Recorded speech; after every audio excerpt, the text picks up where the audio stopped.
Light nigga, dark nigga, faux nigga, real nigga, rich nigga, po nigga, house nigga, field nigga, still nigga, still nigga. OJ like, I'm not black, I'm OJ.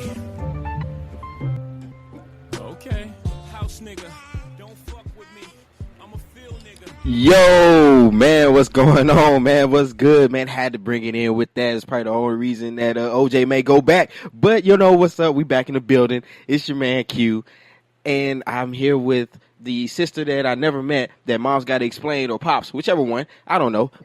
My girl VJ in the building. Baby sis is out. She had some things going on, but y'all in here with Choppin It Up with Q podcast. Y'all know your place for shenanigans, tomfoolery, and all that other good stuff that y'all come. VJ, man, what's going on, man?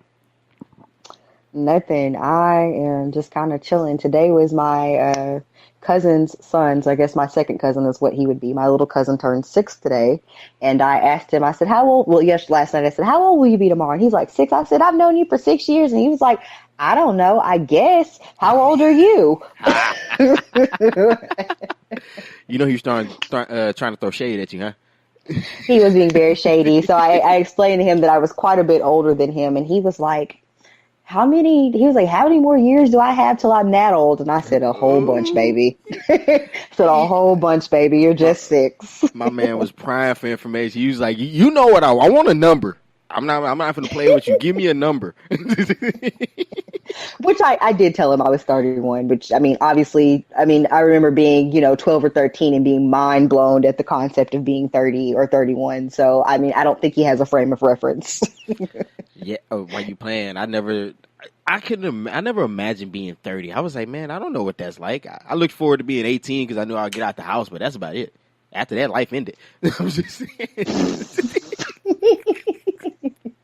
I could see that. So yeah, I think that it's just I don't think he really knows what that, the difference between 10 or 30. It's all pretty relative to him at this point. So oh man. But other than that, I've been good. Nobody at work died. Small crises were averted. It's good. Everybody's good.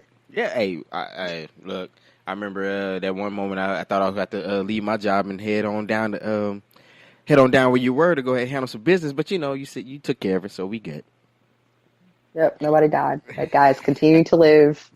Fantastic.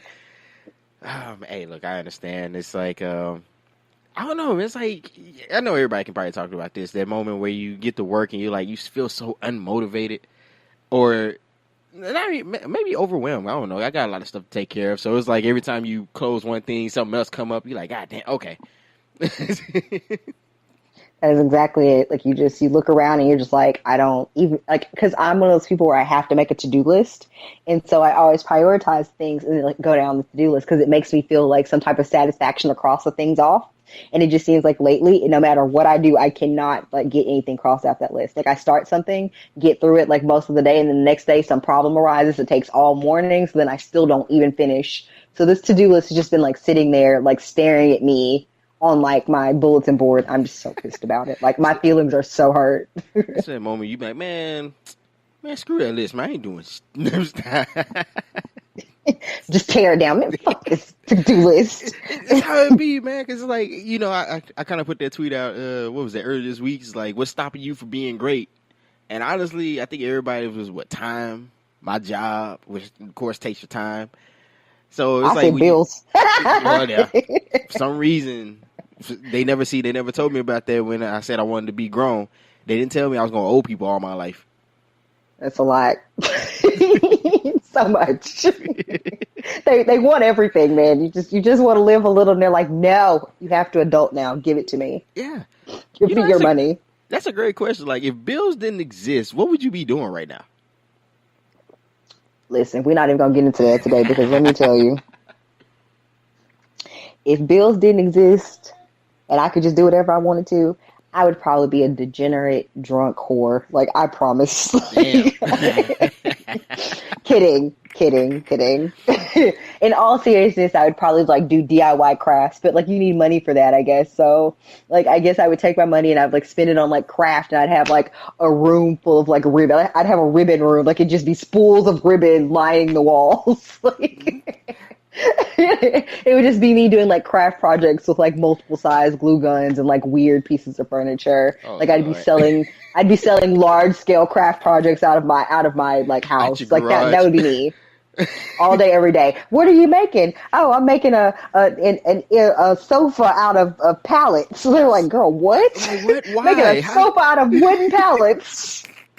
I'm making a lamp out of these old milk jugs I found today. Like that would be me. Like I would be Oh, horrible. I would be, what is it? I'd be like the treasure hunters or whatever, like the antique treasure hunters. Like I'd be that on steroids. Like that'd be me. I'd be at every garage sale in town every day. Like that would be my life. Okay, Ariel. I want to be where the people are. Oh, man. You know what? If bills didn't exist, I probably would be the first thing that you said. I mean, I'll just be honest with myself. until you know, every man hits that point where it's like, you know what? I'm a chill. Enough is enough. I really want a girlfriend now, or somebody to be with. That's terrible. It does. We're awful. I know. I'm sorry, ladies. We're trying. Sometimes we ain't shit, but we working on it. Yeah, man. You know, we try. Hey, you just got to be honest about it. That's it. Kind of like the question you posed earlier, like when you was like an emotional thing, and I was like, damn. I mean, I really realized like I was very ill prepared to give anyone emotional comfort, especially women. And I can be honest about that because you know, it's like one of those things is like with your moms or the women in your family, your existence is enough. You don't really have to comfort them emotionally. And then your homies, they're terrible, so they don't ever really help you. Like if you're a dude and you got all my dudes know this. If you are down and you know your homies got to comfort you, they ain't gonna do nothing to get you in more trouble. So you know they're never beneficial because like they're real about it. They like, hey man, nigga, I don't know she gone. I don't know what to tell you. You want to get drunk? You want another one? You want to get on these? It's like, no, nigga, I just want to chill, man. I need you. It's like, well, shit, I don't know to tell you. Well, shout out to you guys, because I will say this about most of the guys in the pod squad. You guys are very adept at like kind of indulging me in my strange questions. And I thought it was very dope once I just kind of read the thread after I posed the question. And it just was really cool to see all these answers and kind of just a bit of reflection from you guys and just kind of being very honest about it. And I thought that was very dope that it was kind of a safe space to have that conversation, because I think a lot of times that's what men are lacking, because even with your friends, I've noticed, or like guy dynamics with friends, a lot of times it's not necessarily a safe space to be emotional. Even if you are experiencing something that's serious, your friends don't necessarily have the coping mechanisms to help you be emotional in the way that you need to. They're not able to help you do that type of emotional work. So I thought it was very dope for y'all to be able to have that. So shout out to Danny from Danny and Cleo, Penrose from Penrose versus Any, Jay from Just Say Words. Yeah, Baby Huey from Man Podcast and Equipment Eye Jams. And I think a few other people. Ruff from Justin Ruff from Ruff's Ramblings. So yeah, you guys had like a really dope conversation. And if I left anybody else out, I'm sorry, but I was just kind of like reading through the replies. But you guys are awesome, and hopefully that encourages other men to feel like they can share and create those safe spaces with each other. Yeah, it's actually funny though when you think about it. Okay, give us an example. Your friend, your female friend, or yourself have just went through a breakup. What's the first thing y'all do? If I call them on the phone, it depends on who it is, because I have some friends where they're very much like me, and it's very like tough love. And so it was funny to me because I thought, like, when you guys were having that conversation, I was nodding my head as I was reading, because I feel a lot of those things. And so I feel like maybe I need to probably do some emotional work as well. Because I was sitting there nodding like, I am like that too. I was just like, oh, that is so deep. And then I had like Snapchat him and I was like, bitch, like, these are dudes. What is wrong with you? Like, why are you You're one of us. Why are you feeling so connected? Like, whoa. So then I was like, clearly I have some emotional work that I probably doing too. But that's another story for another day. But I think with like my very close friends, they know that I'm one of those people where I just kind of need space to, I guess, sit with things and digest them. And so for them, the best thing they can do for me is just kind of sit there and be available when I'm ready to talk. So, like, for instance, my best friend, if I'm having, like, if something was really shitty or some guy left me or something like that, she would come over, she'd bring wine, and we would probably do what we normally do. Like, we drink wine and talk about life and, like, watch TV or watch some old movie or something. And then after I kind of was able to kind of do those kind of mind-numbing, not heavily, heavily requiring my attention type of things, then I'm ready to talk and process. I just kind of have to have that bit of space where I can process. And the people that know me best kind of allow me to have that, but don't leave me alone, if that makes sense. Yeah. Like I said, yeah, it's basically me, because I'm like, I know it pissed my wife off, because she'll be like, well, what's wrong with you? Nothing. Because I don't have much to say about it right now. I'm like, okay, I'm just processing it in my head, trying to take it all in. And she get angry at me because I'm not ready to talk about it at the moment. Because she emotes. And it was funny because she'll sit there, she'll emote the whole time. And I'm like, and it's kind of like what we were talking about. I was like, okay, so what we about to go do? Nothing. I just want you to hear it. I'm like, wait, why? So you just want to talk about it? Like, that's it? Yeah, and that's what I said. I think that was the thing I connected with the most with you guys. Like, I think Justin put it funny. He's like, a lot of times women want you to just listen, and men want to fix things. And for me, I've had parents that have always been like, if something is bothering you, or there's something that you want, or there's something that's an issue and it's within your power to fix it, you fix it. You don't sit there and talk about it unless you're talking out a plan, and then you go fix it, and that's it. Mm-hmm. So it's very odd with me, because then I've noticed that with a lot of my other friends that are girls, I noticed that same type of situation where I'm the one that wants to fix it and they just want somebody to listen. And I think that takes a bit of emotional growth for most people. Like, when you realize that sometimes people just need an ear. They just need a sympathetic ear. And I think that's hard for people when they want to just, especially with like your good friends, because you just want them to be happy, right? You just want what's best for them. So when it seems like they don't want to take your advice, or they don't want to fix the situation, it kind of puts you in a mood where, like, now I don't want to hear what you have to say, because I know you're not going to listen to what I have to say. And you have to realize that that's not the way it goes. Like, that's the part of friendship that you just kind of have to sit and deal with, right? The fact that sometimes people just want you to listen to the problem and they're not looking for a solution. See, that's my problem, because I said, empathy is my biggest thing, because if so, and I do this to everybody, I was the one that told my mom when she went through that situation with the guy that she got divorced from. I said, I told you that was gonna happen. I don't want to hear it. That was cold, I know, but it was there. But I've been working on that, because I'm bad when it comes to stuff like this. It's like, look, I think I told a homie of mine this, because he was dealing with this one woman, and she kept messing around on him. He was like, man, I don't know what to do. I said, no, you either leave her or roll with it. Oh, okay. And he stayed with her. He's like, man, she cheated. I don't want to hear it. And I'm working on that. I swear to God, when you said that thing about your mom, I was sitting over here with my mouth open. I wanted to scream, but the sound didn't come out. I was like, ah! Like, there's just no noise. That is so. Yeah, that we gonna work through that. And I think you and I also have this habit of being kind of not necessarily meaning to be condescending to other people, but we do it like by asking them questions. We treat them.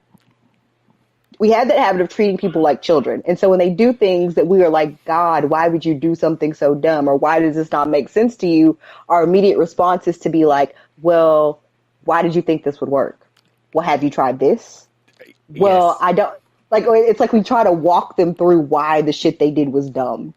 And it comes off very condescending. And I know that we don't necessarily mean it, but I know I have a bad habit of doing that. Mm-hmm. And you didn't talk me through one before, and I was like, that's not what I meant, though. He was like, well, that's how you said it. I said, I can only say it one way. I don't know how else to do it. I'm confused. Maybe I'll write it down next time. Would that be better? It's not going to fix it. But before we go down a rabbit hole, a hole about emotions, I think our point and the takeaway from that was that I think sometimes we have to take the time out to reflect on the little things and the personal growth that we have with our emotions, because I think a lot of us think that we do well with our friends and family. And then I think when you step back and really kind of look at your interactions with people, you realize that there's a pattern. And sometimes you really do kind of have to do the emotional work with yourself to make sure that you're being the best friend or partner or, you know, son or daughter that you can be, and trying to be there emotionally with people, because everyone, you know, may need you to be there for them differently, and that takes work. I don't know why people keep coming to me, but yeah, you're right. I agree with everything.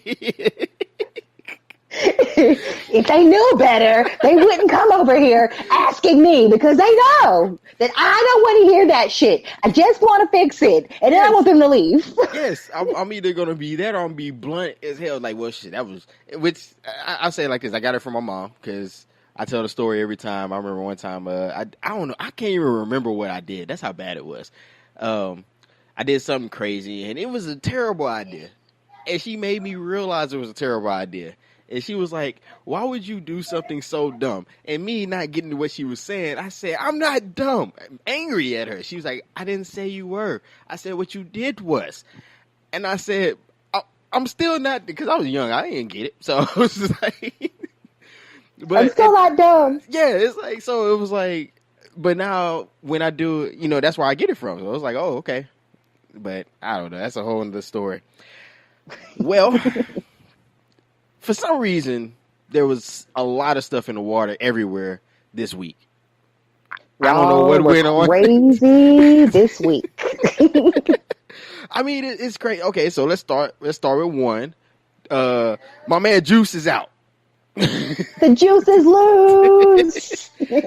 And which was everyone's headline everywhere. Yes. It was so funny, because it was like, I said that, and then I seen a lot of other posts. So I was like, dang, everybody got the same idea. But it's all good. But I was surprised. I mean, raise your hand if you were surprised if that's what happened.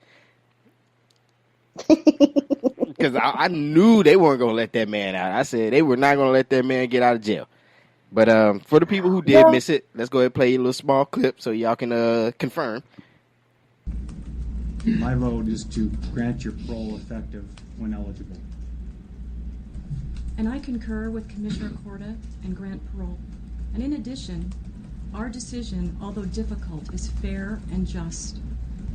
I concur with Commissioner Korda and agree to grant parole.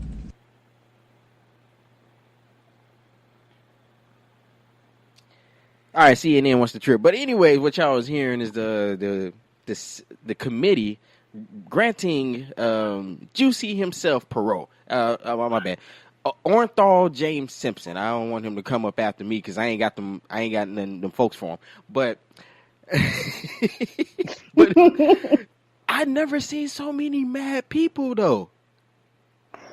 Yeah, and that's the thing about it. I think that people still had a lot of unresolved hurt feelings regarding, you know, the 1995 verdict or whatever. Because I mean, that it was a time when racial tensions were high, much like they are now with, you know, police officers killing unarmed Black people. And I think that, like I said, a lot of people say it was the trial of the century, and it really did kind of divide the nation, right? It divided the nation against racial lines. And I mean, there were a lot of people that after the fact, I know that was like the running joke in the Black community for a very long time. Like, yeah, he did it, but I didn't want him to get convicted because he's Black.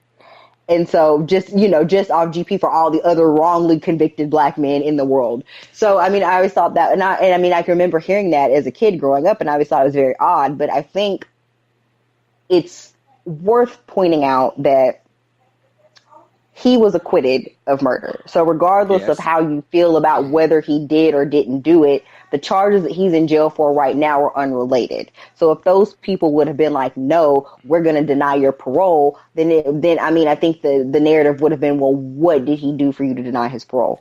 Like, I mean, because you can't really, I mean, that's the thing about it. And being fair, you can only look at the facts and what you have before you regarding that particular case and his behavior in jail for those crimes. I mean, the person that he allegedly, not alleged, but the person that he stole the memorabilia from or set up to get robbed, the man was there as a character witness on his behalf at the hearing. Yeah. So basically. obviously that man felt like, he should be paroled. And I mean, I also look at it like he's 70 years old. Like to not grant him parole at this point is giving him a life sentence for essentially what amounts to being an accomplice to an armed robbery. Because as the man pointed out, he wasn't because I believe they had the guy that was I think the guy that robbed, they had him on CNN or Good Morning America, one of them this morning. And they were like, well, how do you feel? Why would you go and be a character witness for the man that held a gun to your head? And the man was like, let me stop you there. Which I appreciate that. He's like, hold up, let me stop you there. That's incorrect. Mm-hmm. He didn't hold a gun to my head. He was like, that was actually one of the other defendants. And they're like, well, he was the one that masterminded. He was like, no, that's not what happened. Someone called the other person called him and told, like, he went ahead and went through it for her because she obviously didn't do her Googles or her proper journalistic duties because she had that shit all the way wrong. And that man was like, no, ma'am, that is not it. He's like, that's not what happened. OJ never pulled a gun on me. He was not the one with the gun to my head. And so essentially the people were outraged and wanted this man to have a life sentence for what amounted to him being an accomplice to a robbery in which nobody died and nothing actually got stolen. Wait, hold up. Is it possible? This is what everybody's confused on. How can you rob your own stuff back? That's the thing about it. If it's no longer in your possession, then, I mean, if it didn't, because my understanding was, didn't it get stolen from him at some point and it was never recovered? Yeah. And so then it fell into the other guy's hands. And then they were like, and so I think that was a lot of people's questions, like, how are you able to steal something that belonged to you? But I think what should have happened is he should have gotten the authorities involved and been like, hey, I think this person has memorabilia that was stolen from my house or my property, and he purchased it from somebody else, but it was gotten illegally because it should have never been available for sale. Yeah. So I don't know how that works, or if he was going to be able to get it back lawfully, or maybe he had tried that and it didn't work. I don't know. But yeah, it's kind of hard to steal some shit back that belongs to you. That's like me let you borrow my TV, and then me coming back for it 6 months later and being like, I'm gonna go pick that up now. Yeah, she stole my TV, Judge. No, I let you use that shit, and you just ain't bring that shit back. That's what happened. So I came and picked my shit up because I kept asking. Yeah, so I rolled up on you, street justice style, and I said, I'm leaving with this TV. I don't know what you think, but. Yeah, but I think the difference is like, I'm not going to come there with like my godson and my dog and then have the dog like mastermind the shit and have my godson hold you at gunpoint. Like, I think there's the difference. I don't know. Your dog name is Juki, so you already know that dude's name Juki got them things, and they can get you stuff. Pookie, Ray, Juki, Junebug. They got the means to get you what you need. Yeah. Man got the hookup on electronics at Walmart, always. Never know. It's never nobody in the history of black people named Man that didn't have the hookup on something. Man, promise. You go dude named Juki to get you those out of season Six Flags tickets. You're gonna make me spit this beer out. Out of season Six Flags tickets. Oh my God. No, but it was funny because I think they also had a headline at one point where they were going to try to see. They were saying that potentially his parole could get pushed back because of him fapping himself in prison. Right, and then I think they had to retract that because they were saying there's nothing, like they're allowed to do that, I guess, or I didn't know that it wasn't allowed. So I think everybody was confused. Like, what do you mean you can't? Jack off into your own self. There's already right? no women. I mean, I ain't trying to, no offense to anybody else, but I ain't trying to plug no other man. I mean, I got to take care of it myself if that's how my, that should get down shit. I mean, but how do you get like, oh, sir, I'm taking you to jail for touching on yourself. Like, bitch, I'm in jail, nigga. What the fuck you want me to do? I'm just saying. We're going to add some more time on your sentence because you touched yourself. Like, what? Plus, I was like, I just don't see him. Like, obviously, I just don't see him being like, oh, I'm about to go to my parole hearing. Let me rub one out. Like, I just don't see that being the case. I think that story might have just been fabricated. I don't think there was any truth to that. I don't know. Hey, man, maybe he had to take the edge off. It helps. Yeah, well, I mean, I'm not going to sit here and tell you I'm a stressed masturbator. So, I mean, I could see that. I advise everybody before you go out to do that, and then you'll really determine if you're going to make that bad decision at the end of the night or not. Like I said on T.O. Black, like posting that clarity is a bitch, man. Yeah. You get that one out, you are good. You like, listen, I can do anything now. I'm not. Yeah. I can make all good decisions. Now you be looking like, man, what was I about to do? I was really about to lay up with this. Nah, I'm good, man. I'm tripping. It's been a minute. I was finna call that booger wolf, and now I ain't gotta. You know, See, that's what happens. That's what happens when you don't masturbate. You call booger wolves. So really, OJ is a hero here. Exactly. He's teaching y'all something. He's teaching y'all some shit. He's trying to get y'all a game like Uncle Snoop did with Black China. But anyways, you know. No. So I still thought it was interesting that apparently, legally, his NFL pensions, which were $25K a month, cannot be touched, and he still has those civil suits from Nicole Brown's mom and dad, and Ron Simpson's mom and dad as well. Their families, they filed a civil suit, so he owes them like $33 million. Damn it, Essentially and he does have that pension money, which has been sitting there for the last 8 or whatever years. Mm-hmm. So it's, a little bit over, almost $1 million or so. And they were saying that lawfully that they can't touch that. So unless the parole board makes him get out as a 70-year-old man and get a job, like, they're not going to see that money, and there's nothing they can do about it. Yeah. I mean, I here's my speculation. And I know I made the joke on Twitter. I was like, man, Juice got out. That's cool. But watch they try to hem him up on some egregious act of jaywalking or something like that. But I really think it will be something money related, like, past taxes. Since your black ass was locked up, you did owe us some taxes, right? It's like, well, but I was locked up. Yeah, it's cool. There's details. We don't care. We just want our bread. I don't know. Maybe that's just me thinking, because I'm like, I don't know if they're going to let him loose like that. I don't see it either. He said he was going back to Florida, and that's the thing about it. I feel like in his old age, I don't foresee him getting out and feeling like he can just do whatever he wants to do and stay out of jail. I think he is far past. I'd like to believe that maybe he is far past that point of feeling like he's not black, he's old. You know what I'm saying? I want to feel like he's past maybe that part of his life where obviously he's not loved by everybody. There are people who still, are disgusted by him, who absolutely, vehemently hate that man. And I think it would be very remiss of me to be like, I think he's going to get out. But I do feel like you. I feel like if anybody's going to hem him up and make him go back to jail, it's definitely the IRS, because IRS took Al Capone down. So I don't see why they can't get him. They done got Wesley Snipes, Lauryn Hill, and DMX. If they can definitely get OJ. God damn. Why they ain't get your man Dante? Never mind. That's another story. Listen.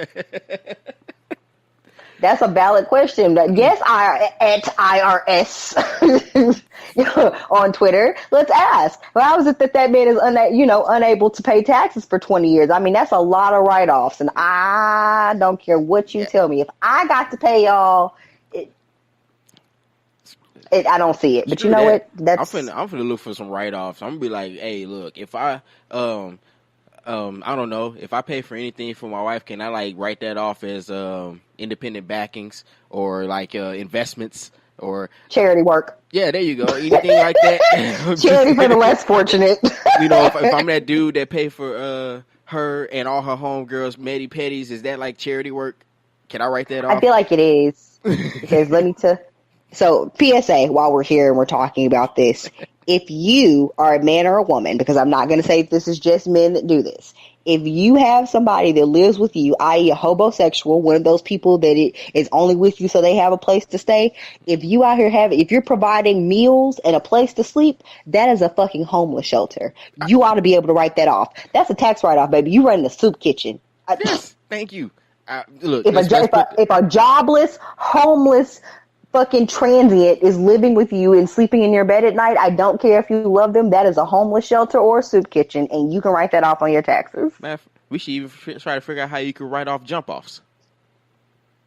I feel like if you pay expenses for them, like if you do the R. Kelly thing and you like are buying them like lots of like gray jumpsuits and shit to wear in your cult. I mean, because like churches and that type of shit are like, they don't pay taxes. So I feel like if you put your little like sex cult under like the name of a church, you can get like all types of write-offs for that. And I think you have to pay less for your Walmart jumpsuits.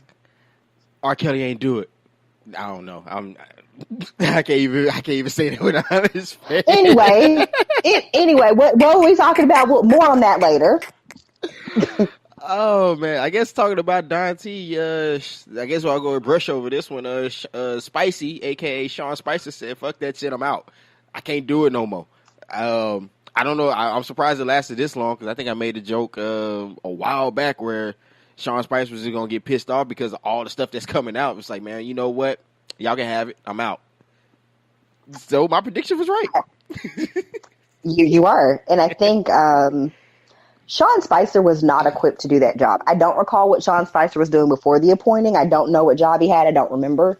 But from what I could tell, it just seemed from the very beginning that he was not equipped to do that job. Like, it seemed like in the beginning, like he was going to be one of those that just kind of stood firm and was like, eh.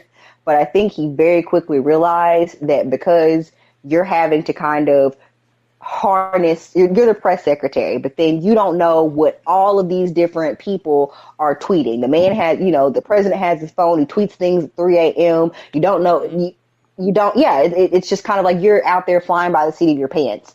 Yeah. And I think you could see it in his face and his demeanor as time went on. Like, the man was stressed. And it wasn't like the stress is kind of like regular with that type of job, because you're the press secretary. You go out, you make statements, you try to do some damage control, but it seemed like it got to the point to where he didn't want to be there. Like, he was not inclined. They'd ask him questions. He'd be like, what? I think that job was too high pressure for him. And he just seemed like he was one of those people that's not an alpha. And that was a job for an alpha person. Like, he seemed very like beta, or like kind of like in between. Like, he wasn't full on alpha. And that's not the job for somebody that's not willing to kind of get in there and just go head on at whatever opposition there is. Like, I think he just was not equipped for that. He thought it was going to be a cakewalk, and he didn't plan on having to buy all the supplies and bake the cakes and distribute the cakes and package the cake. He thought he was just going to show up and walk and eat them. He didn't know. See, here's the only thing I'll give Sean Spicy a pass on. Trying to defend Don T is trying to defend that friend that you know is out there doing bullshit. But they never bring you into the lie. So they just automatically tell whoever they lying to get with you because that's where they at. So you chilling, your day going great, and then all of a sudden somebody call you up and ask, "Hey, VJ, is Vermeek over there? I mean, is Cheryl over there?" You be like, no. She told me she was gonna be hanging with you today. Yeah. Matter of fact, she was over here. She went to the, it's that type of situation. Yeah, and that's the thing. I feel like he was constantly backtracking. He was constantly having to retract things or reword things, or, well, what I meant to say was, or, well, I wasn't briefed on that and I didn't know. And so it just was constantly it's like they hung him out to dry a lot of times. And it just seemed like, it was like there was no communication. Like, he was the press secretary, and it's like nobody ever communicated anything to him. Well, what about this? Well, you'd have to ask the president. Well, what the fuck are you here for?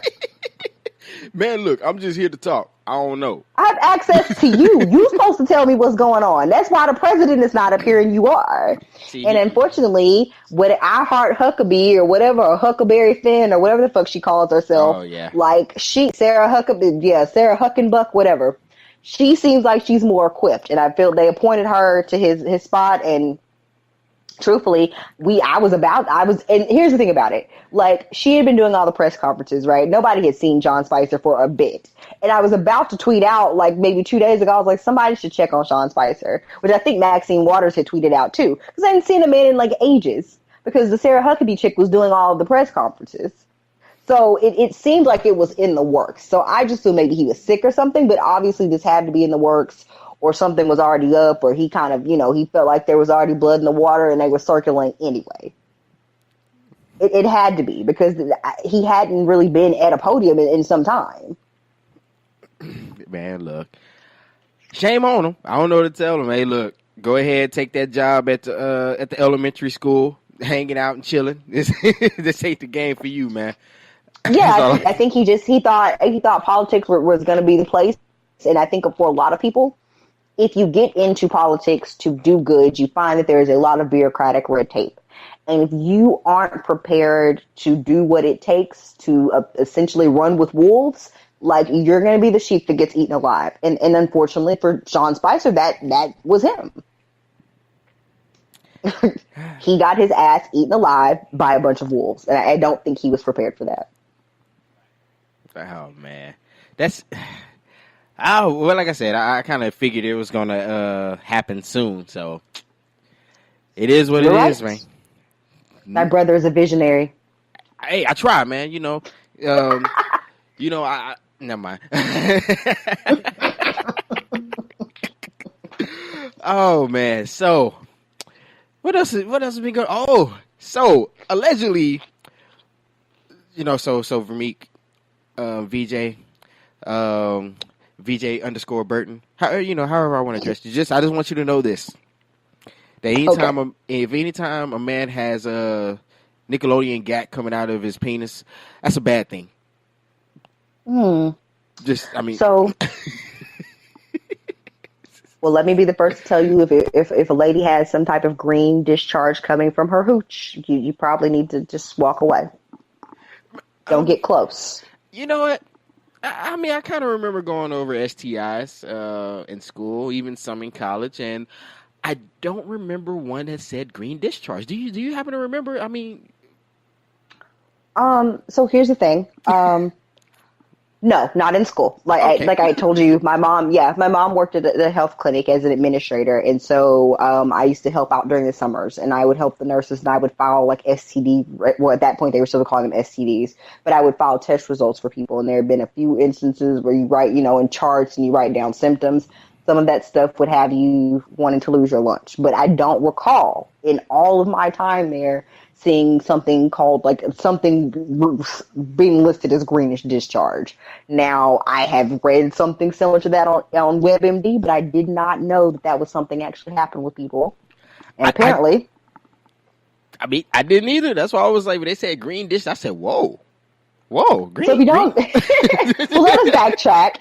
If you don't know what we're talking about, let's start there.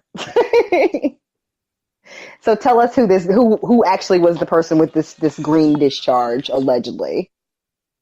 All right, hold on.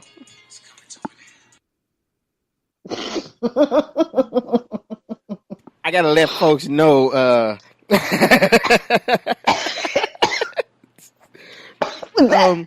So for all the ladies out there, you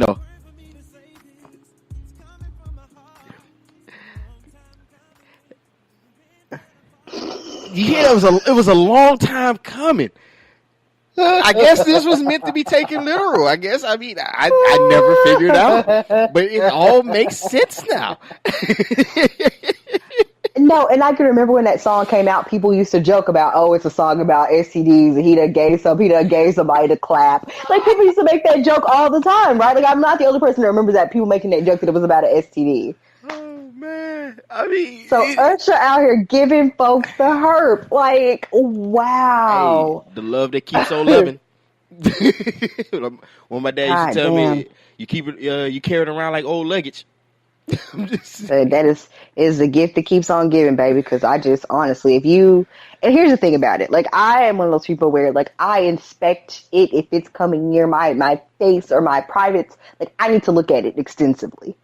Like, I'm not one of those people like, don't send me dick pics. No, you need to send me a pic because I need to see it in high def. Like, turn on your 4K or whatever you got. Like, I need to get the lighting good. Don't send me no grainy ass pic. I need to be up close and personal with it, because the way y'all is out here fucking with no condoms, because half the time you ask somebody about a condom and they're like, what's that? Like, half you niggas have never heard of a condom, apparently. Man. Or if you have, you pretending like you haven't. So I just feel like I need to see it up close and personal. And that's how I'm going to keep myself from getting the whatever y'all out here giving, because there's super gonorrhea amidst us and y'all just out here doing whatever. But I digress. The point is, I don't know what strand of herpes gives you green discharge out of your dick, because last I checked, I thought herpes was just giving you bumps. Yeah, so I thought that was like open new sores realm and of stuff. herpes. Yeah, that's a whole new realm of herpes that I have never even thought about really delving into. But if you give me herpes, we're together forever. You might as well be prepared to get married, and I don't even want to be married. But guess who you finna marry today? You gave me herpes, we go together forever, bitch. Hey, no, basically. You don't get to go away. No. You got dudes out here saying this too.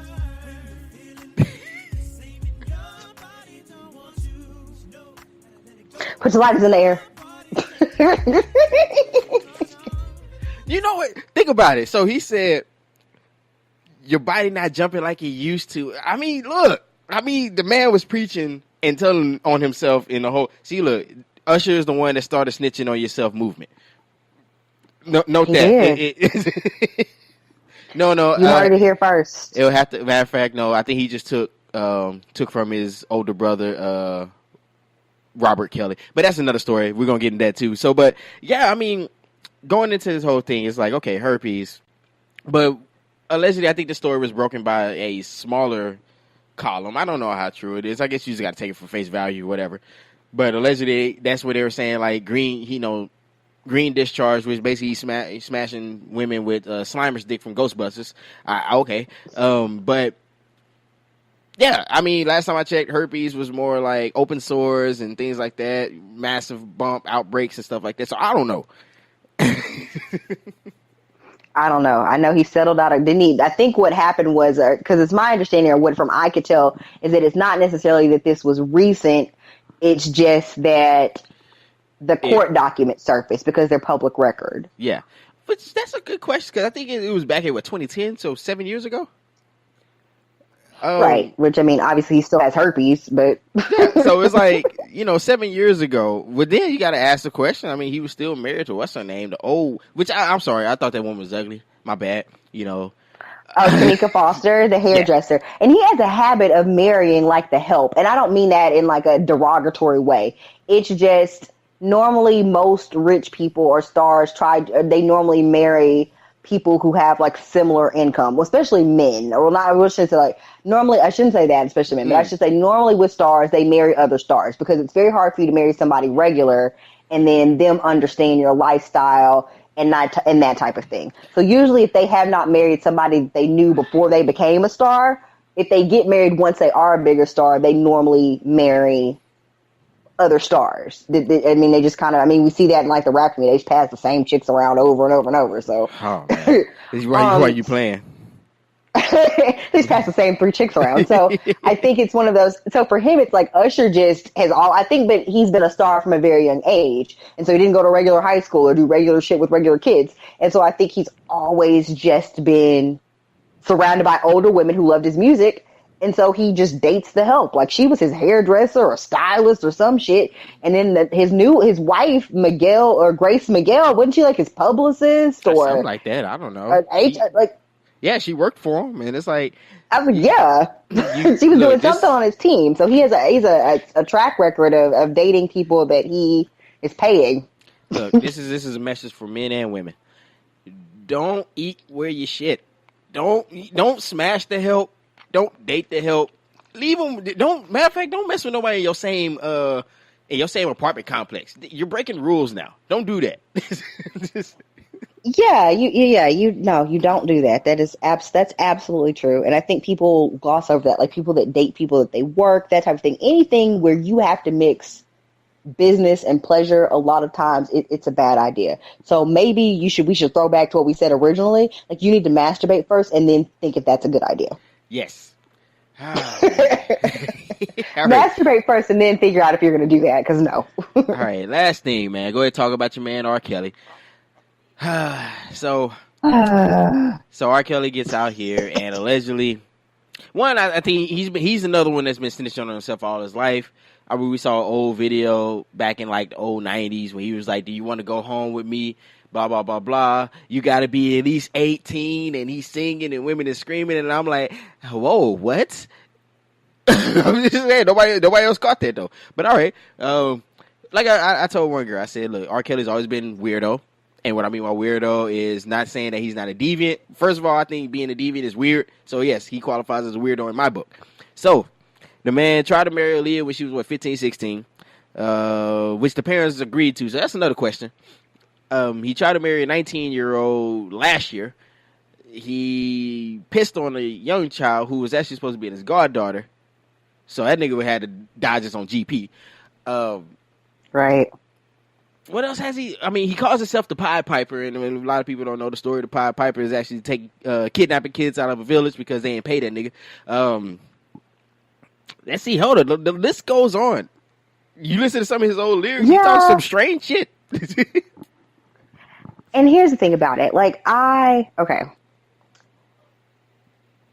know before they had broken a few, like there was a reporter, and I cannot think of his name, but he had spoken to BuzzFeed, because I think BuzzFeed broke this article about the sex cult, which we'll get into. Yes. But they had, worked with the guy that originally broke the story about R. Kelly and the underage girls and all the other things. And so here's the thing about R. Kelly and people that defend him. Oh, and so, let's just, fuck it. Let's just we're just going to go full scale here. So BuzzFeed broke a story saying that R. Kelly basically, or essentially, is running a sex cult. And what I mean by sex cult or sex dungeon or whatever you want to call it, what they're saying is that they have reports from several families saying that their daughters, live with R. Kelly in houses in I guess Atlanta and Chicago is my understanding, and they feel like they're being held hostage or they're brainwashed because they're saying they have not heard from their children in months, that they got one or two text messages. I think the one girl, her parents said that they got a text message on Mother's Day that said, "Happy Mother's Day from me and Rob," and then they got another message at Christmas that said, "Merry Christmas, I'm sorry it has to be like this." Okay. It's fair to point out that these women are all above what we in America consider legal 18. Yeah, they're and about that 20 or so. That, I think maybe 19 or 20. And then I'll also preface that with saying that on top of that the age of consent in Atlanta and Chicago are, I believe, 16 and 17 respectively. Shit's terrible. Who wants to smash a 16-year-old? But never mind, go ahead. So with that out of the way, and that being said, let's just skip ahead to the rest of this. So apparently these women he takes their cell phones. They are not allowed to use their cell phones. They have like a burner cell phone. They can only call specific people. Now these reports are coming from people that used to be in his camp, that I guess used to be a part of whatever he has going on. Apparently they're supposed to wear, he got them in like matching track suits. They got Juicy Couture track suits on or some shit. They wear Rockaware velour zip ups or whatever. They're not allowed to show off their figures at all. If there are other men in the room, nah, man, they have got to them turn and face the wall. Got them starter jumpsuits. Taking it back. They have to wear these baggy jumpsuits. They have to turn and face the wall if there are men present, so that the men are not looking at them and they're not looking at them. Apparently there are like security guards parked in front of these houses, and they're not allowed to like come and go as they please. He tells them when they can eat and sleep, and they have a den mother that was telling them how he likes to be pleasured and had sex with. So there's a lot of stuff going on. So he had the former mistress coaching him up. That's what I don't know if she's like. it seems like that to me. Somebody that had sex with him previously, or he maybe hired her. I don't know, or she's somebody in his inner circle. I'm not entirely sure, but I do know that she was like a den mother. Okay, I'm gonna say this. Is there anybody who can coach anybody up on how to please you if they never been with you? That's a valid point. So she fucked him at some point. Yeah, I'm saying. Your point, touche, my nigga, touche. Yeah, there's no way for you not to have. Yeah, that's very true. Yeah, it was just a weird story. So after I've made these preferences and I've said these things and I've laid all this out here, I say all of that to say this about it. I do not need you to come in my mention. So before any of you think about doing it, do not fix your face or your thumb-thugging ass fingers to hop in my mentions and at me and tell me that R. Kelly is not a sexual predator, because here's where we are going to have a problem. I'm going to block the fuck out of you and forget I knew you, because you are a rape apologist. Because let's be very clear about this. Now, he got acquitted, and so I'm going to say allegedly he pissed on a child. But he didn't allegedly marry a 15-year-old. That happened. Yeah. Let's not also forget that his publicist or his PR people or whoever that he keeps on payroll, God bless them, because they cannot have a soul left in their body. They sold it for whatever amount of money he is paying them, because, baby, they have to work. Because there are dozens and dozens of out-of-court settled lawsuits where he made those children sign NDAs so they couldn't talk about the shit that he did to them. So let's be very clear. Just because he didn't have to go to jail because he pissed on that little girl doesn't mean that he's not a sexual predator. And that is the problem with some of you niggas and some of you women out here too. Y'all feel like because that man didn't have to go to jail for it, that doesn't make him any less predatory. I mean, I agree. I mean, because, and I will say this too. Now, before I'm not going to put all the blame on R. Kelly, because I'm just going to ask you a question, because you have 2 daughters. And if your babies were like, I want to be a singer when I grow up, and R. Kelly was like, I think your daughter has potential. Why don't you bring her backstage so I can work with her and mold her, and we can get her music career off the ground. Are you taking your baby backstage with R. Kelly? Okay, first of all, if R. Kelly even approached me on some shit like that, he gonna have to see me. I'll be like, oh yeah, man. First of all, let me talk to you outside real quick first.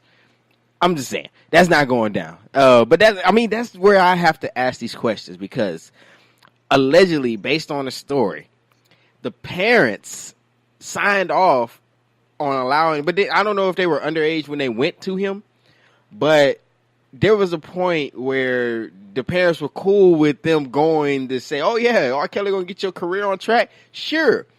After all the information on this dude. So I'm like, look, I'll put it like this. I don't victim blame or anything like that, but I gotta look at the entire story, and I'm looking at it like, I don't really know how to even articulate that without coming off, because I'll be like this. Yeah, R. Kelly is wrong, and first of all, that nigga's a monster, and I don't know why people still fuck with this dude. Personally, that's me. But then on the other side, I'm like, with that knowing, why would these ladies go fuck with this dude? Or why would the parents even say, yeah, that's cool, all right, go ahead, take my daughter? So Nigga, no, I'm gonna what say do you mean? I'm gonna say the thing that you don't want to say. What kind of fucked up ass parent are you to knowingly know that this man has settled numerous out-of-court cases involving underage girls? He was on trial for clearly being some type of fucking pedo bear. So whether you believe it's him or not, there are documented cases, and there are many, many women. If you get on Twitter right now and you tweet, hey, Chicago Twitter, girls that grew up in the 90s in Chicago, do you know anybody that has an R. Kelly encounter story?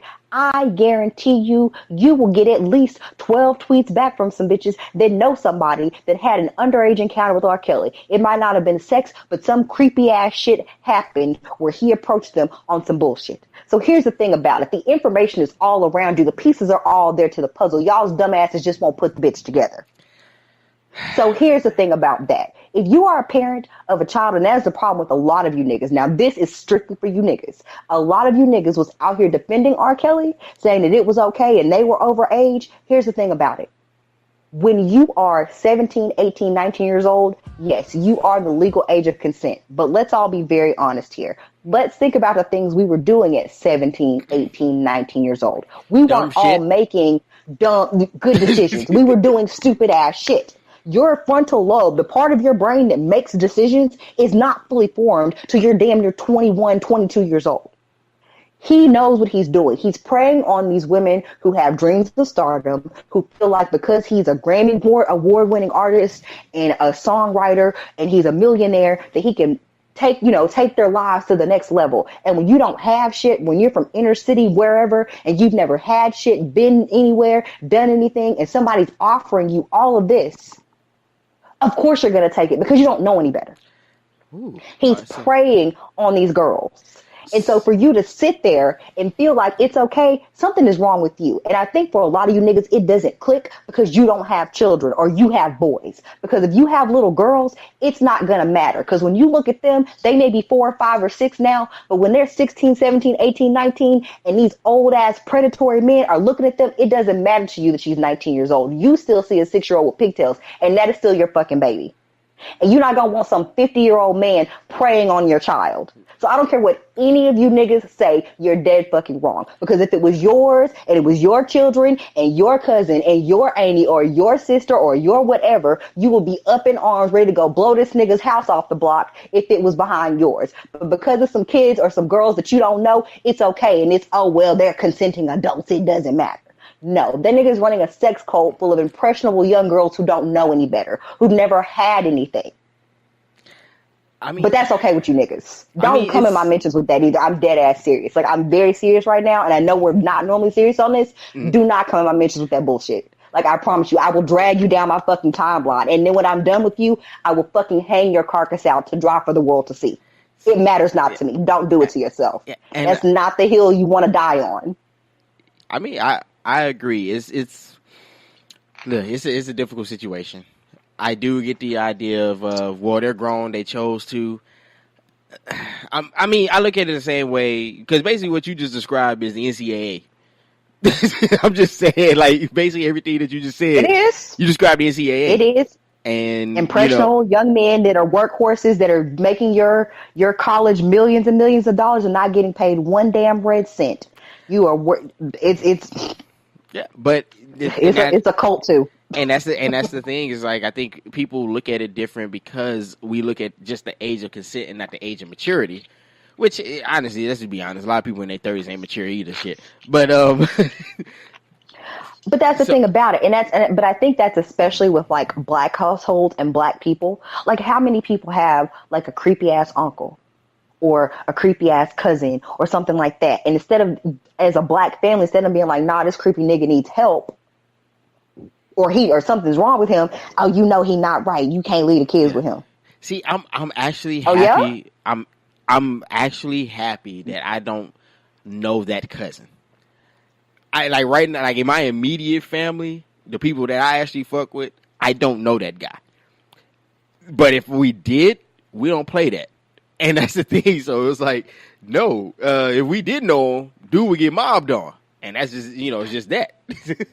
He gonna learn. No, and there should be more people. There should be more families like that. But I mean, how many people have a story about, where somebody in their family got raped or somebody has touched a child inappropriately, and instead of them having that monster sent to jail, it's, oh, don't leave the kids around him. So these children are suffering and then growing up to be impressionable people or growing up damaged because the people that are supposed to care about them most are offering them up to a predator. And then instead of taking their side and being like, no, we're going to get him the fuck up out the paint, they're just like, oh, well, just stay away from him.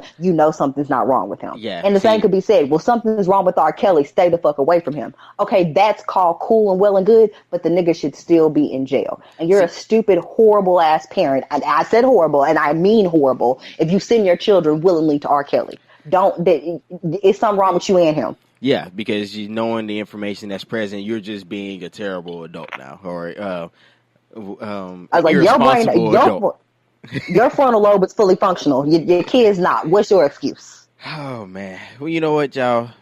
Only other person who can explain this better than us is the prophet himself, Huey Freeman. And other than that, we're gonna be right back.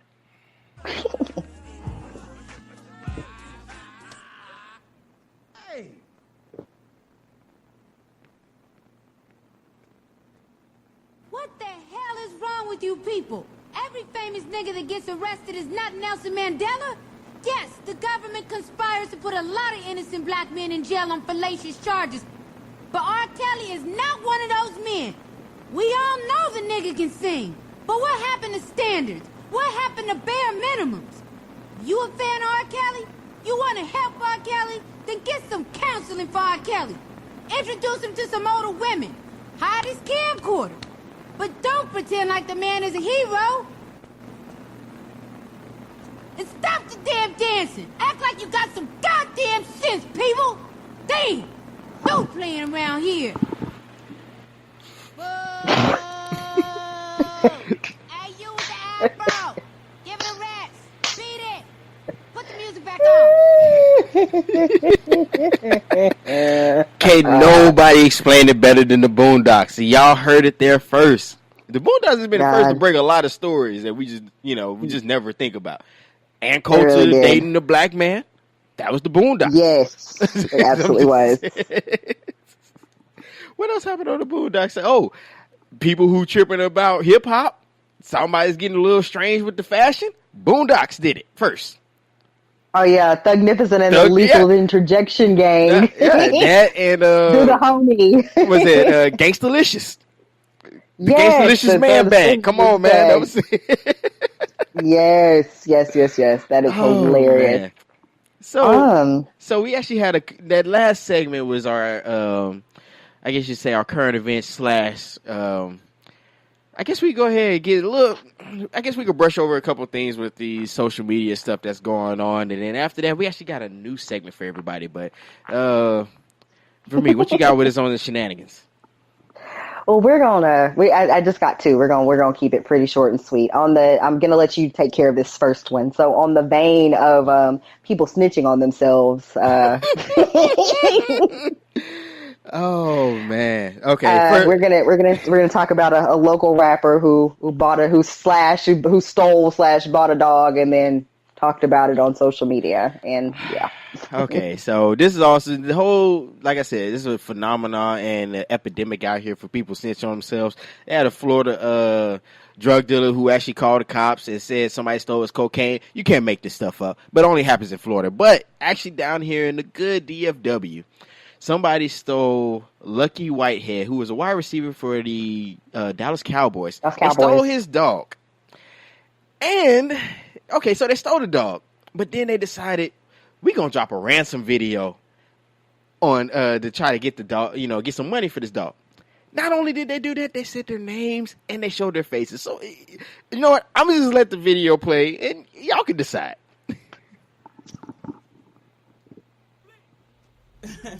Please. Look, he like me too, old guy. You know what fuck went on? Hook fine fuck for H shit, nigga. Fuck you talking. Here we go. And I want to act like you don't want to play. Anyway, so I guess I'll go ahead and try to... oh, never mind. Alright, screw it. It don't want to play. So, I'm over here. I'm trying to play the video. So, basically, what they did is they dropped an Instagram video. It's actually a local rapper that I never heard of, unfortunately. So... Then you said his name was Booger Bear? Or yeah, okay, so the guy's name is Bugatti Casino or something like that, or Casino. I don't know how the fuck this nigga say his shit. But, so basically, he was demanding $20K to give the dog back. Look, okay, come on. I'm going to go and be quick with it. First of all, stop snitching on yourself. Everything is not for social media. First of all, don't steal people's dogs. Don't steal anything, personally. But if you're going to be out here on some cavalier shit, don't post it for everybody. Like, what are you doing? Like, where in the game is that listed? But it's not. So of course the authorities got at him. Like, oh shit, we know where y'all at. We know who you are and where you are now. And then he wanted to try to say, nah, man. I just wanted to get the money back I spent for the dog because somebody else stole it and I bought it from them. So I just want my money back. But long story short, Lucky Whitehead actually got his dog back. I don't know if any of those guys ended up in jail or not, but if they did, I wouldn't be surprised. Okay, so here's the thing. Y'all want to be, not y'all, like all of y'all, but some of y'all, let me say so, I'll say some. Some of you just feel this incessant need to get on social media and just display your illegal activities for the world to see. And I get that maybe there are parts of hip-hop culture or the popular culture that make you feel like that is an acceptable thing to do. Here's the thing about that. What y'all are providing is not fun and games on social media. What you're providing is the DA with evidence. That is it. You're just giving the prosecution and your what's soon to be case evidence against you. And I don't. And while some of you can probably afford a pretty good fucking lawyer, you're gonna have a hard time getting them to throw out a video that you made public for everyone to see. That's gonna be a hard sell. I'm not even a lawyer, but I know that. So here's the thing about this. I mean, unless you're Robert Kelly or a police officer. Never mind. I'm sorry. Go ahead. This is very true. So really all I have to say about it is I just really want y'all, like you said, I just want y'all to stop telling on yourselves. If you're gonna, like, here's the thing. I'm a law-abiding citizen. I'm not out here doing illegal shit.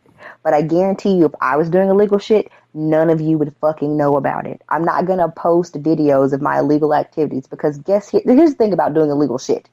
Most of us don't want to go to jail. So if I'm going to do some illegal shit, it's not because I want to go to jail. It's because I want to get away with it. So why don't you niggas want to get away with the shit you're doing? Like, do you like jail? Yeah, man. Jail looks good on my resume as far as street cred. Well, I don't know. I ain't never, listen, I don't know. I'm not a rapper. I don't aspire to be one. I don't need any street cred. I don't know. What's better than street cred, Q? Credit. Oh yeah, yeah. Jigga told us.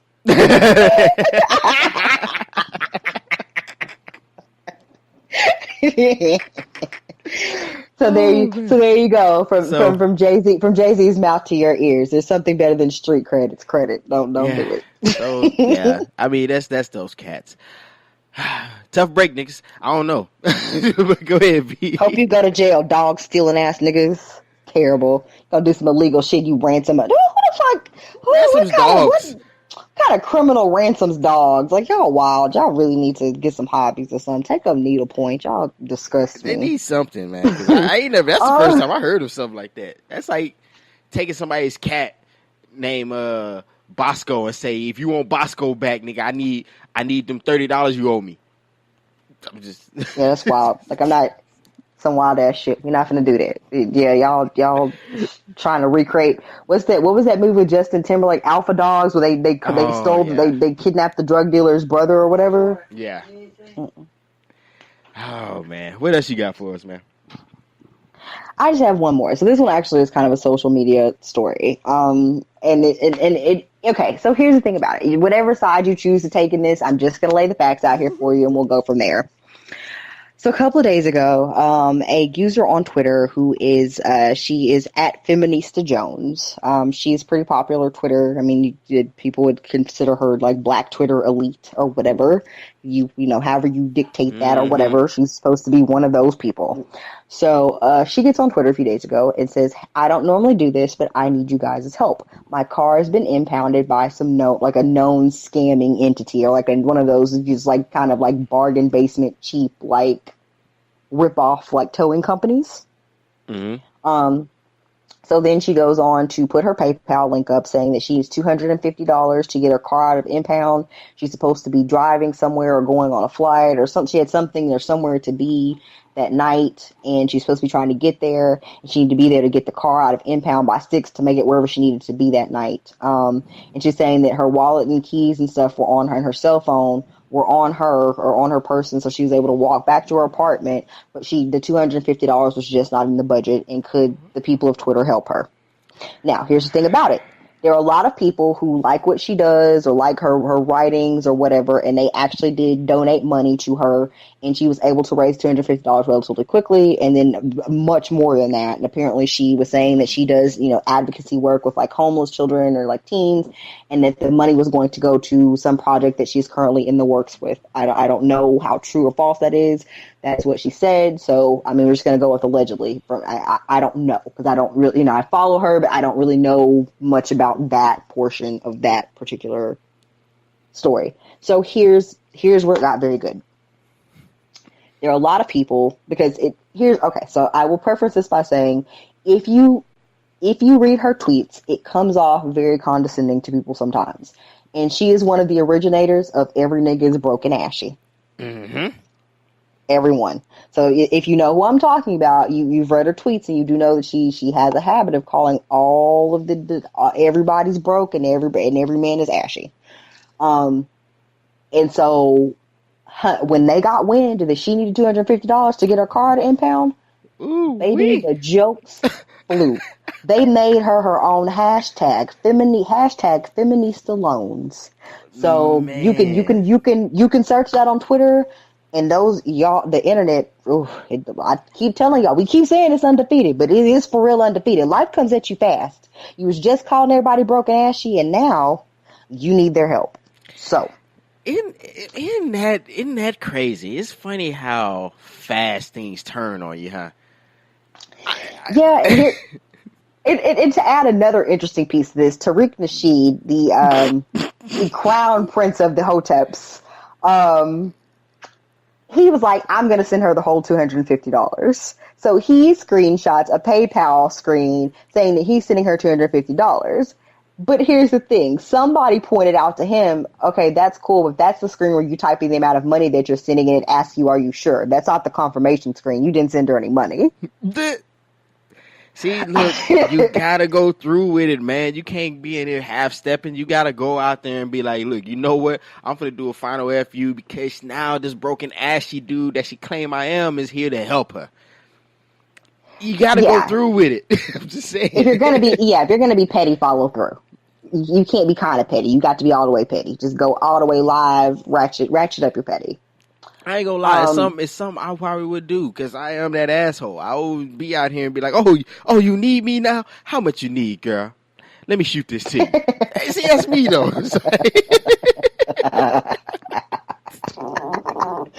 Well, here's the thing about it. Like, and I think it's okay. It's kind of twofold for me because I think it's very cool that Twitter as a community, you feel like you have. I mean, and obviously there are, even within the pod squad, there are a lot of people that have met up and done collabs and met each other in person and had these great relationships that we've, forged from what started on like social media. So I get it. She probably has met many, a fair amount of these people that she interacts with a lot. And they, felt compelled to help somebody they consider a friend out of a bind. But I also feel like it's one of those things where when you project yourself a certain way and you talk poorly and badly to people publicly, it's very hard for them to get behind you in any meaningful way. I.e. the guy who was doing the March for Babies and wanted to raise money, for the walk or whatever it was, and nobody wanted to donate because he had technically been shitty to everybody. Mm-hmm. And I think that's the part that people miss out on. And I mean, if you are not kind to people, it is very hard for them to then be kind to you in your time of need, especially if they weren't kind, if they were, unkind to you and you didn't need anything.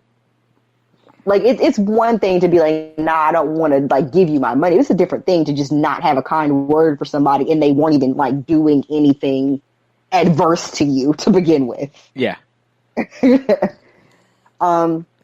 So yeah, I just thought it was wildly interesting. I mean, she was able to raise the money, obviously, and get the car out of impound, but I just thought it was crazy how you could see, I mean, people turned on her. You saw, clearly these people were waiting for these jokes. I saw people saying stuff like, she emailed my supervisor at my job to try to get me fired because of some tweets that I sent out. I'm look at God. Like, people were like literally thanking God for the turn in events. And I was like, that is, I mean, and it's ugly to be like, thank God for somebody's misfortune. But by the same token, you can kind of see why.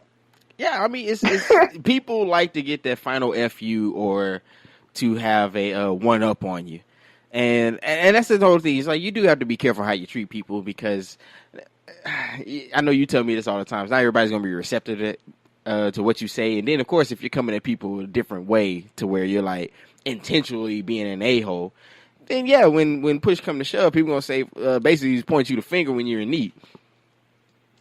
And yeah, I mean, but it's also well, here's a question. Do you, I mean, because I feel like, for all intents and purposes, like, you are we do troll on Twitter, you and I. We maybe in different ways, but obviously we don't mean a lot of the things that we just kind of, like, say to people.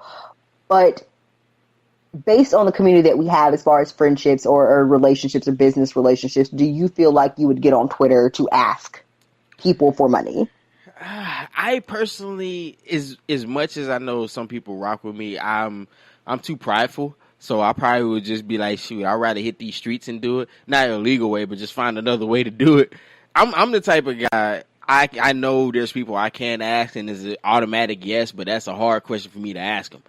But I'll put it like this, that based on what you just said, I do feel if something did befall us, or one of us, that I do feel we have built a community where people would be like, hey, man, what you need? Yeah, I was kind of thinking the same thing because I saw a lot of tweets where people were like, "Oh, I would never come to Twitter and ask for anything." And even her, after the fact, after she saw the hashtag and the things people said, she was very, she was very upset, and she was like, "I can see why people, don't come on Twitter and ask for things, and I can see why, people get upset at the way you treat them, and I've never felt, been treated so poorly." And that's when people dug out them receipts from how she treated them. Ooh. So Now, how did she respond to that is the question. There was no response, obviously. Oh. And that's it, and so one last thing. She apparently is pregnant. This is news to me. So apparently she's pregnant and also has like a boyfriend or baby daddy. And somebody tweeted to her, well, why don't you ask the guy that you're dating or whatever for the money? And she said that's not his responsibility. That mean he told her no. I'm telling you.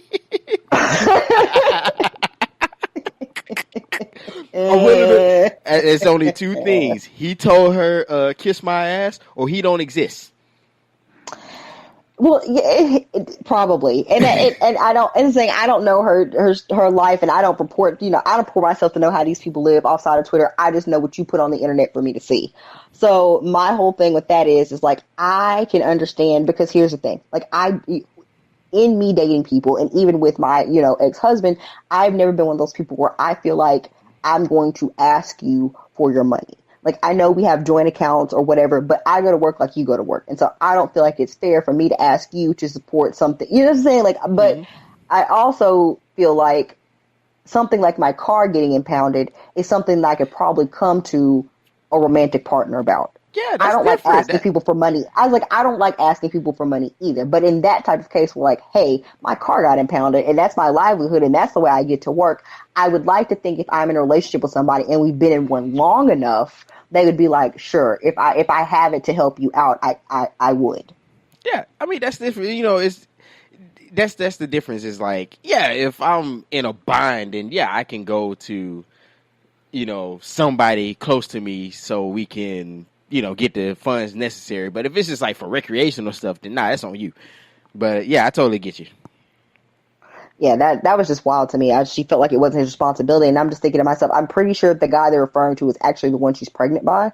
So that's just weird. Like, I'm full of your baby, but like I said, I'm not for sure, but allegedly, and so I was like, that is just some wild shit. So the whole purpose of me bringing up that story is just to remind you guys to seriously just be kind to each other. I know it's the internet, and like I joke around and say some of y'all are some thumb thugs, but legitimately you kind of are. And I'll admit to sometimes being a bully on the internet too, but that's known when y'all say some wildly remiss shit to somebody. Like, you're not going to be able to say anything to my squad and me not say anything back to you. Sorry, that's just not how it rolls over here. Like, you don't never want them problems. You don't never want to have to fall on that sword. Like, don't do that. You don't want to have to fall on that sword today. So I get it, but I'm not unkind to people just for the sake of being unkind. So that was just my PSA. Like, it was dope that she was able to get her money. It's dope that she was able to get her car out of impound. And honestly, I'm very glad that she was. I would hate for, some type of hardship to befall anybody. But just be kind to people. Seriously. Like, you don't know what you're saying and how that affects people. So sometimes just think about it a little bit and just try to be a little bit nicer to each other. That's hard though. Her included. Like, her especially, girl. You got well over the money. But I feel like that's also like a sign. Like, girl, you're out here being mean to everybody for no reason. And these same people that you're shitty to all the time came to your aid, and you got well over what you needed to get your car out of impound in like the span of 15 minutes, literally. Man, look, I get it. It's hard though. It's hard to deal with people from time to time, but I get it. Well, Vermeek dropping gems as always. So y'all make sure to pay attention and subscribe to her. I guess you could say her Would You Rathers, and it will really get interesting there. But we got one more thing to do. One more thing to do for tonight. So we're gonna try something a little different tonight. VJ, go ahead. What is it that we're supposed to be doing?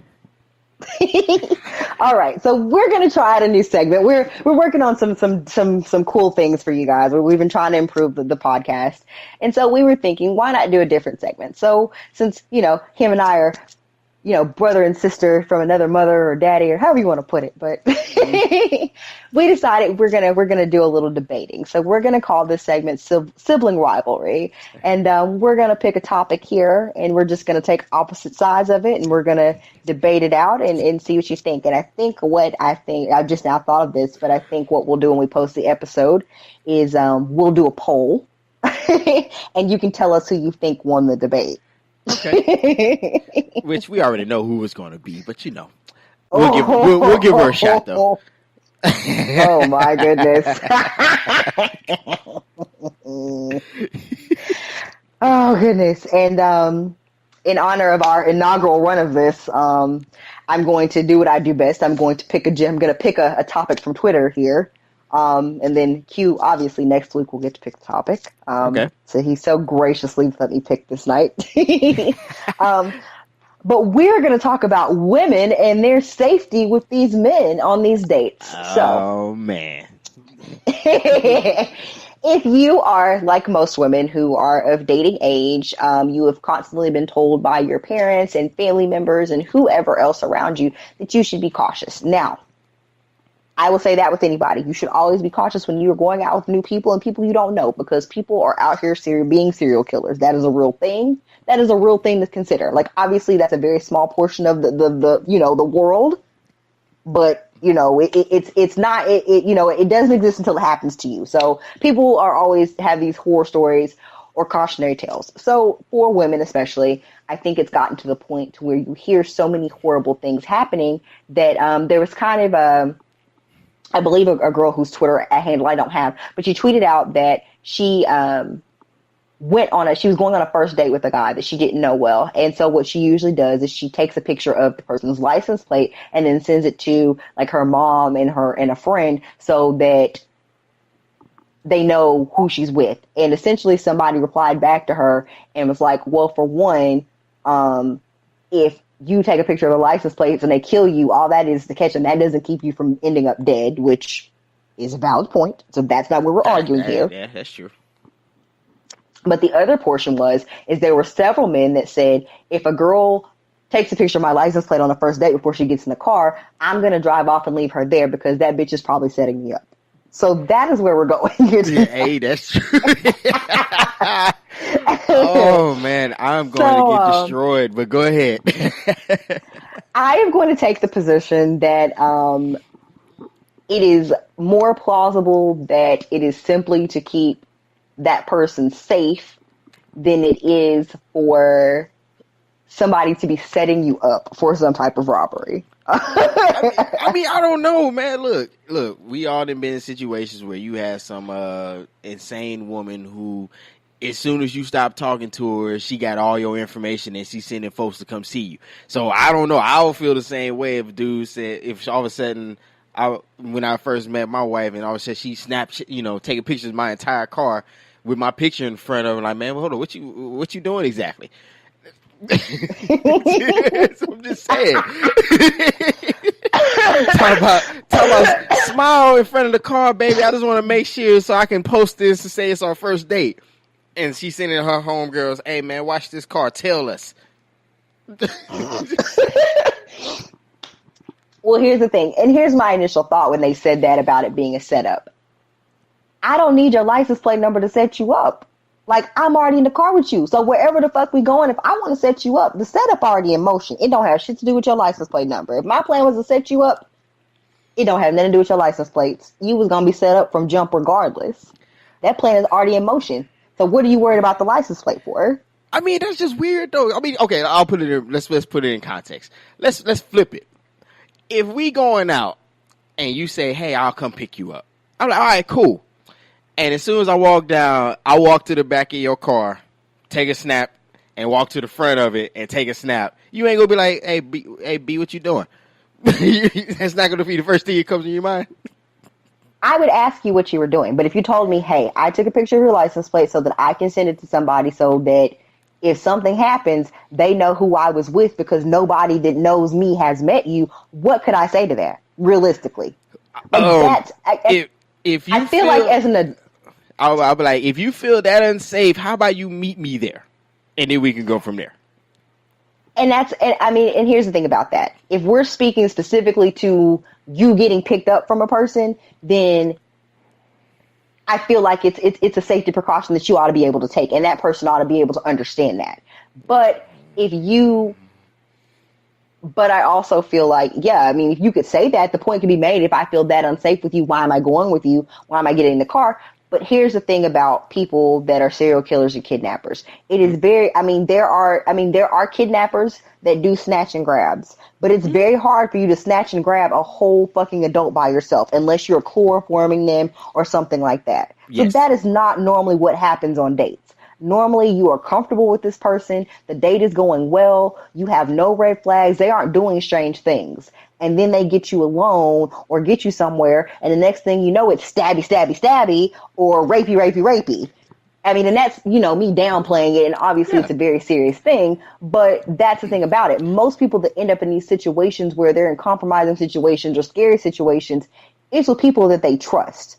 Yes, It's not of course. people always say stranger danger, but no, it's really not these stranger niggas that are ones that are perpetrating these things. See, and so I feel like if you're an adult and you're going on a date, the rational thought would be, okay, I get that, because there are a lot of nice guys out here doing really horrible shit to people, and I want you to feel comfortable. I mean, to an extent, I get what you're saying, but I mean, I'll put it like this: I was the type of one, because I'll be the one to be like, okay, yeah, I'm not going through all that. I'm not going to jump through hoops for you because of what potentially may happen. If that's how you feel, then we ain't even got to do all this. I go my way, you go your way, and that's just that. That's just me feel, because I'm like, I don't want to feel like I'm already a villain and I ain't even talked to you yet.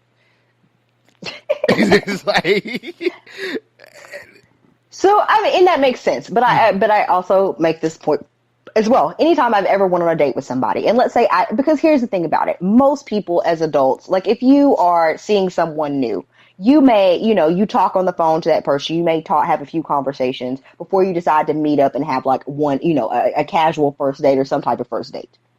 You don't talk to people for 3 months before you go on a date. So, we may text or call a few times, throughout the weekend and be like, okay, well, yeah, maybe we should meet up this weekend and try to do something. So you don't know this person very well. Most people that go on first dates, you don't know the person well. So it's very hard you can be a good judge of character, but you don't, it's a lot of people that were excellent judges of characters, and it's a lot of serial killers that were charismatic, wonderful people outwardly. So I think it's also one of those things where, you're like, and that person's like, oh, I'll come pick you up. There's nothing wrong with that. And granted, after a week or two, after like a week and a half, maybe it would be better not to be picked up. But, if you would like to be, gentlemen or try to be nice. And I get that. But it's very rarely that if I've only known you for like a week and a half and we've only been on one date, I'm not going to have much to tell anybody else, is my point. yeah. So I can tell my friends, that I'm going on a date. I can tell my mom I'm going on a date and I know your name and you work here, but I don't really have all the details. So if something happens to me, they don't have anything to go on. You better turn your GPS on your phone on and stop playing. But nah, I mean, put a pin in it, bitch. Yeah. I mean, I don't, here. So I would just say, here's how some guys feel. When these things happen, and like I said, from a female perspective, I get it. I really do. But I don't. And the thing is, like, we have to accept a lot of things. Let's just be honest. That's why I say everything men do is for women, because we're the ones we have to accept a lot of that stuff. But it's like, and I guess I was arrogant to where I was like, man, I ain't about to go through that with you. I got other people I ain't got to go through that with. I'm like, what are you talking about? You mean I got? It's kind of like the whole thing where when that girl first go through your phone and you get pissed because it's not the fact that she went through your phone. It's like, who are you to go through my stuff? That type of stuff. So I think a lot of guys just really aren't prepared for that upwards battle of already having to prove that I'm not a psycho. That's just. But I think my whole thing is, and maybe this is just me kind of wanting to believe or see the good in people. My thought is that at a certain point in your life, and a certain age, and while I think for a lot of men, and here's where I think the disconnect is. I think for a lot of men, they may not know people that behave in that manner, or they don't know any men personally that behave like that. So it's very hard for them to then connect the dots and be like, maybe she's had a run-in or somebody that she knows that something bad has happened to on a date, and so she's just being cautious. And they don't see it that way. And for women, I think it's one of those things where men don't understand that every time we leave the house, it's that type of thought process. Men don't have to worry when they leave the house about people catcalling them or somebody harassing them on the street or their safety. And as a woman, I can remember when I was in college. I can remember being in college, and my mom, and that was back when people would email you all the time. My mom would call. She'd be like, I just read this email hoax about people, offering to wash your windows at the gas station and then putting you in the back of their cars and driving off with you. There was always some news story about some con people were running to murder and rape and whatever else. But it was always, all these preventative methods are always aimed at women. It's always about how can women keep themselves safe. Rape whistles, on campus phone booth or boxes, or all of that is aimed at women to keep them safe. So we're constantly bombarded with this feeling that we have to be responsible for keeping ourselves safe because everyone around us is out to do us some kind of harm. And I don't think men know what that feels like. I don't know, man, because in my job, I had them creepy white ladies talking about they wanted, I was their Shamar Moore. And I was like, I don't know how I feel about that.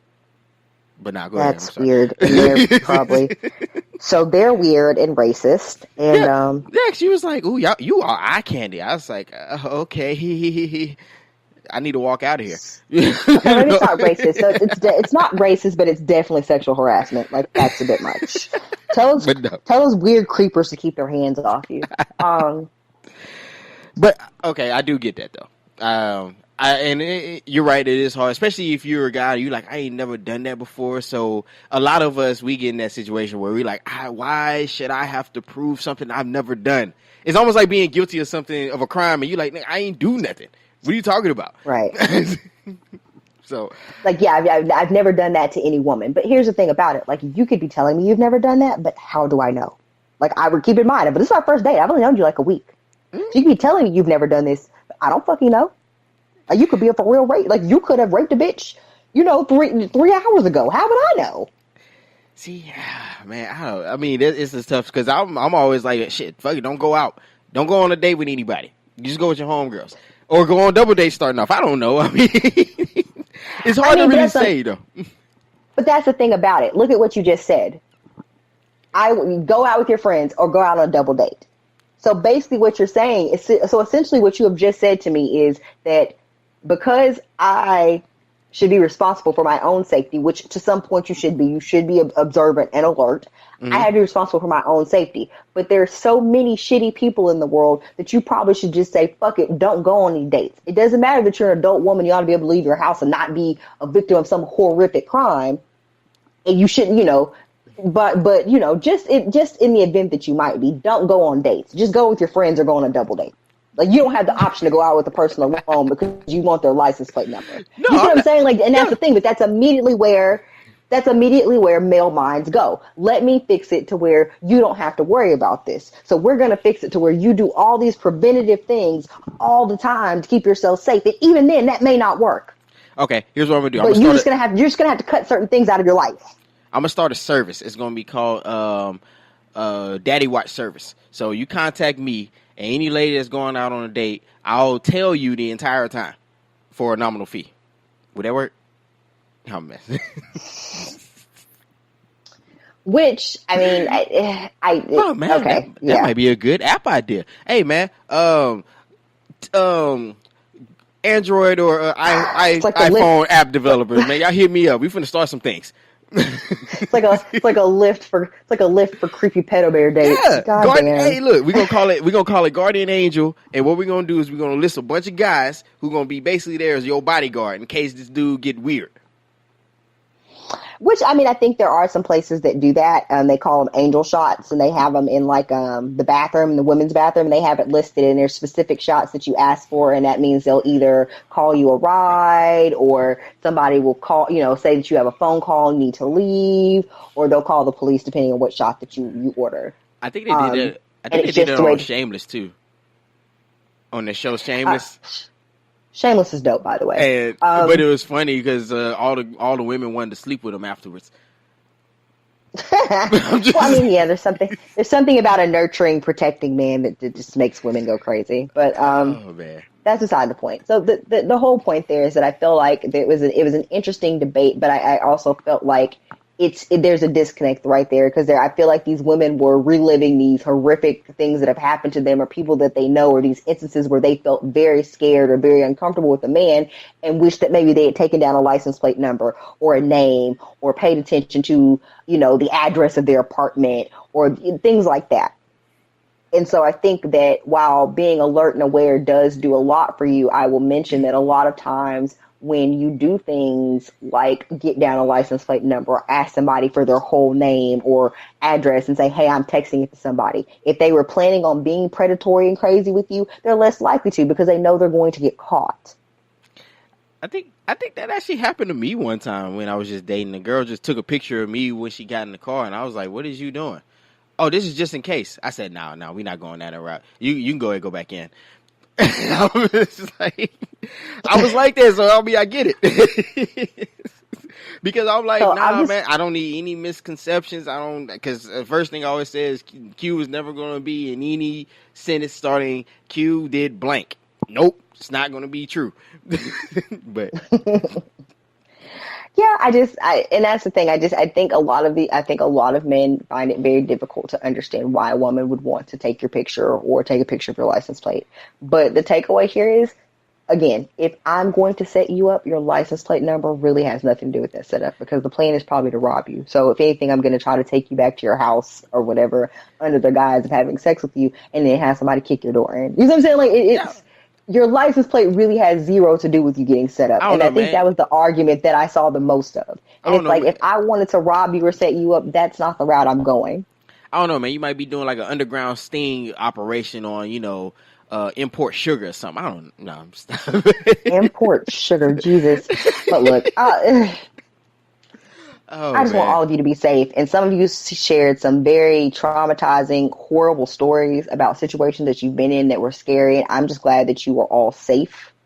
The ones of you that shared, for those of you that shared some type of trauma that happened, I'm sorry that those things happened to you.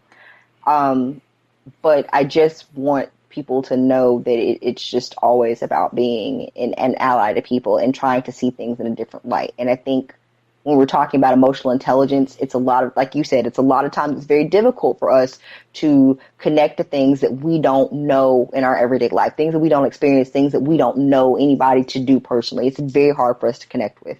Yes. So like when people are saying that these women are scammers and all these other things and it's a setup and all this other stuff, like I don't know any woman like that. So me viewing it, I just see it as a woman trying to keep herself safe. Yeah. I don't view it as a chance to scam somebody or set them up.